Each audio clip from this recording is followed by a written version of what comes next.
Okay, welcome back everybody. We're going to try another combination circuit here. I've got the board already set for you.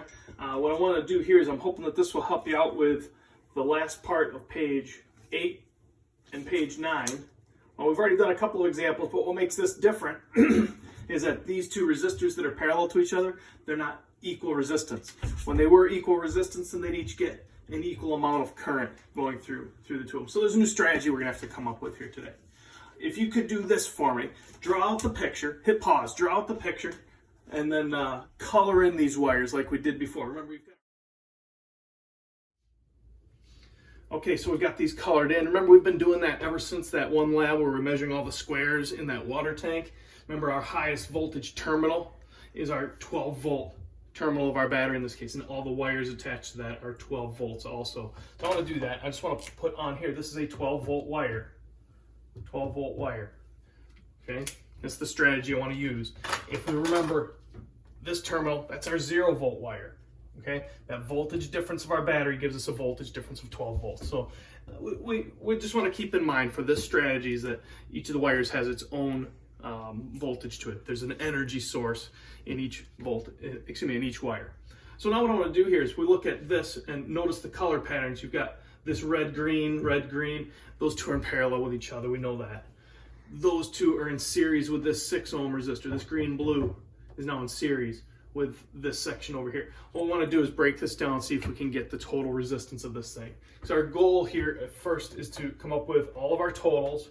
We know the total voltage is the voltage of our battery. Let's get the total resistance, and then that'll allow us to solve for the total current. And let me just give you the roadmap here. What we're looking at is once we know voltage, we can set that equal to current times resistance, and that's going to be how we continue on from here. All right, so let's take a look over on the sideboard here. Just want to refresh your memory on solving for total resistance. 12 ohms are in parallel with 6 ohms.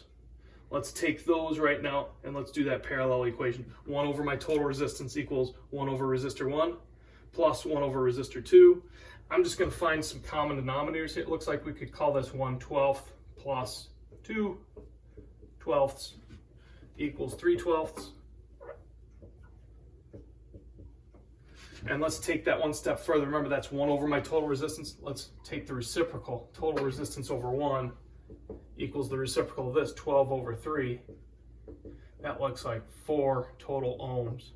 Okay, so here's what I'm going to do over on the main board in just a second. I'm going to put in parentheses here that this left side is 4 total ohms of resistance. We'll get to that in just a second. Okay, now what we want to do with that 12 ohms, here, notice this. Focused my attention on that part a minute ago. Now I want to say, well, that's going to be connected in series with this 6 ohm resistor over here. Yikes. So let me just connect these in series with each other. Now we can look at the big picture.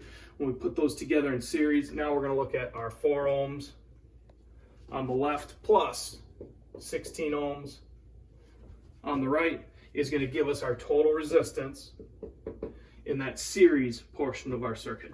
Okay, so that total resistance is going to be 20 ohms. All right, and that solves for the total resistance of our entire circuit here now.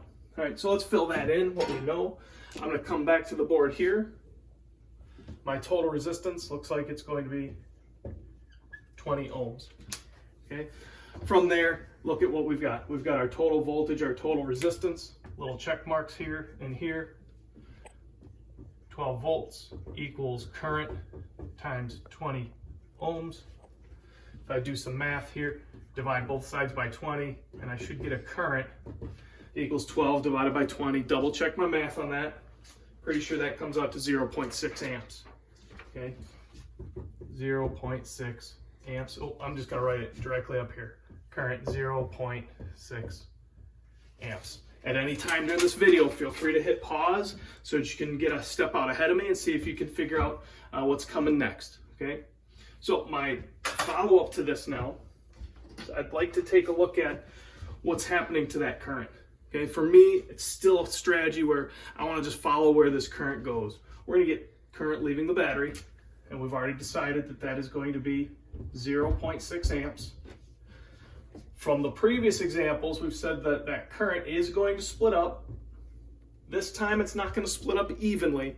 You might look at that and do like a little ratio method, and that should work out if you know where I'm going with that. I don't like showing that though. That's a little bit tougher method to show. But if that's something that might make sense to you, feel free to try it.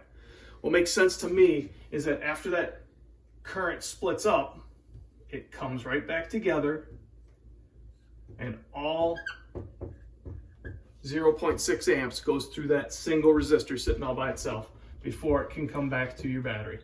Okay, so that's where we go with this next. I want to fill in on my table off to the right here. 0.6 amps goes through the 16 ohm resistor.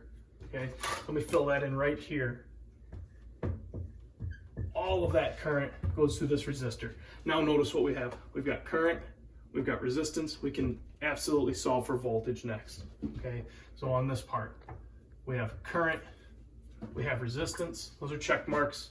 We can solve for voltage. 16 times 0.6 should give me a voltage. Pretty sure that comes out to 9.6 volts. Double check my math on that also. Okay, so from there, now we've got some options. Now we have to take a look at what we do know.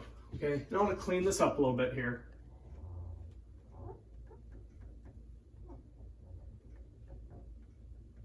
I mentioned this earlier, we've got a couple of different strategies that we could do. I want to just stick to one strategy here today. What I'd like to take a look at is what that 9.6 volts means. Okay, and I just want to refresh your memory. If I'm using a voltmeter, okay, and I decide I want to measure the voltage across that resistor, if I use this voltmeter and touch here and here, this green to blue connection, the voltage reading that's going to show up is going to be that 9.6 volts. Well, it's important that we remember that that's a voltage difference, okay? It's not just any old voltage, it's a voltage difference from one side to the other. So if I put my voltmeter here and here, that difference is 9.6 volts. So what that implies for us is that if we know this is a 0 volt wire, that's why I made a big deal out of the coloring at the beginning, this has to be a 9.6 volt wire so that we get a difference of 9.6 volts on our voltmeter. So let me do that. I'm going to take this green wire here, just neaten it up a little bit, and let me put 9.6 volts right on this green wire here.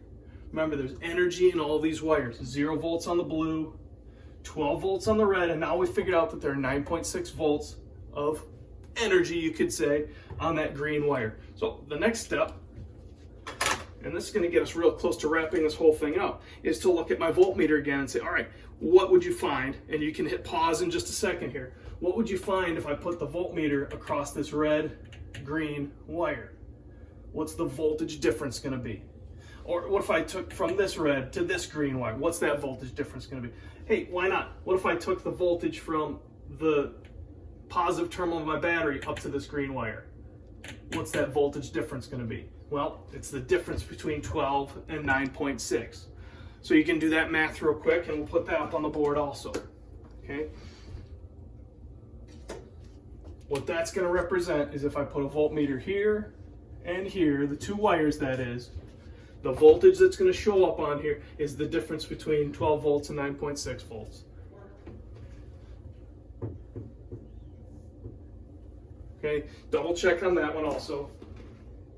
All right, but if I can be certain that I've done my math correctly there, now I can fill in that red-green voltage difference is going to be 2.4 volts across not only the 6 ohm resistor, but also the 12 ohm resistor, because that red-green color difference represents the same 2.4 voltage difference. All right, now we're in business. We're almost done with this whole thing. Let me erase these check marks. Now you can see we've got the voltage across a 12 ohm resistor, the voltage across a 6 ohm resistor. If we know voltage, we know resistance, we can solve for the current going through each of those resistors, and we are almost done with this now. Okay, 2.4 volts, here let me do that, voltage divided by resistance equals my current. I just did the math to this. Okay, that should equal 2.4 volts divided by 6 ohms, comes out to 0.4 amps. 2.4 divided by 12 should come out to 0.2 amps. And then the little reminder here, those two currents happen to add up to equal the current that came out of the battery. Remember, 0.6 amps came out of the battery and split up. We have to account for all of that. And then that total current came back together before going back to the battery. 0.2 amps went through the stronger resistor. 0.4 amps went through the weaker resistor. Together they add up to 0.6 amps. We know we did it correctly. So that's just a way of double checking our work. I know I always leave power till the very end here. Let's go ahead and try that now also. And I'll put that equation right over here, tuck it over in the corner. Okay, power equals current times voltage. We know the current and we know the voltage for all three resistors. Let's go ahead and solve for what that power is. Okay, 2.4 volts multiplied by 0.2 amps. All right, we should be able to look at that, and I think that one comes out to 0.48 watts.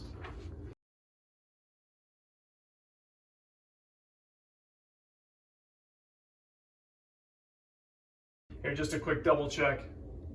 The power for all three of those resistors added together should add up to the total power of the entire circuit.